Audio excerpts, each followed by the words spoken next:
Salut, alors aujourd'hui on est à Central Park. Il n'y a pas énormément de clubs de karaté au cœur de la capitale, enfin en tout cas au cœur de l'île de Manhattan.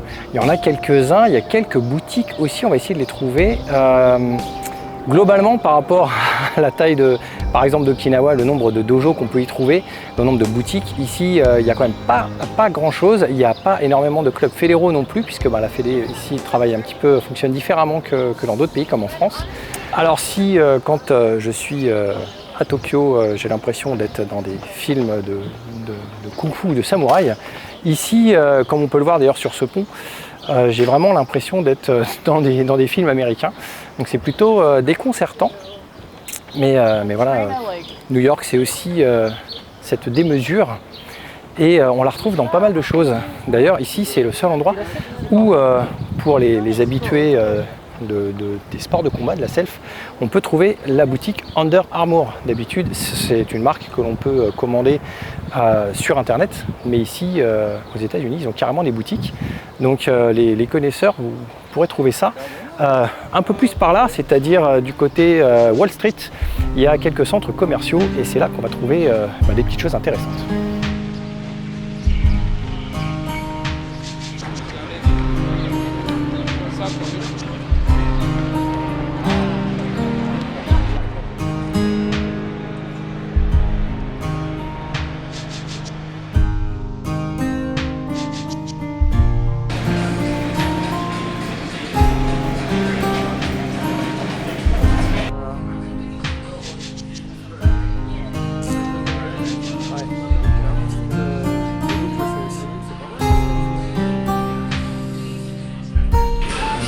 Boutique pour les selfers, vous connaissez bien la marque Under Armour, ça claque. On est dans la 5e avenue, ici c'est les quartiers chics, on a la tour Trump juste devant. Comme je vous le disais précédemment, New York c'est pas Okinawa, on n'a pas des dojos tous les 500 mètres.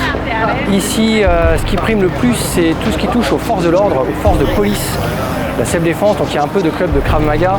Il y a beaucoup de structures qui nous offrent la possibilité de suivre des formations pour devenir agent de sécurité, ce genre de choses.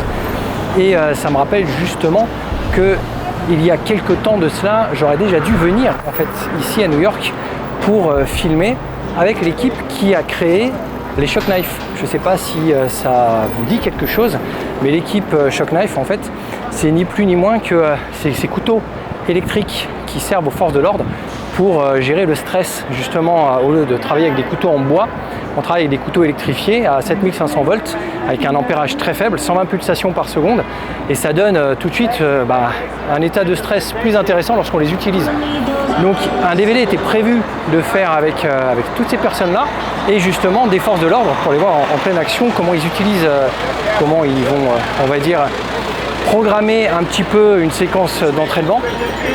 Mais voilà, les aléas du planning éditorial de certains éditeurs ont fait que malheureusement ça n'a pas été possible. Mathias, je vous parlais de la tour Trump, vous voyez elle est de ce côté, elle est juste là. Voilà, donc on va quand même essayer de trouver dans les univers de self-défense et d'arts martiaux des choses à voir ensemble. En tout cas j'espère pouvoir vous en montrer vraiment pas mal. Je croise les doigts parce que c'est très bruyant ici. Je croise les doigts parce que c'est pas forcément gagné dans les aléas de ce programme aujourd'hui.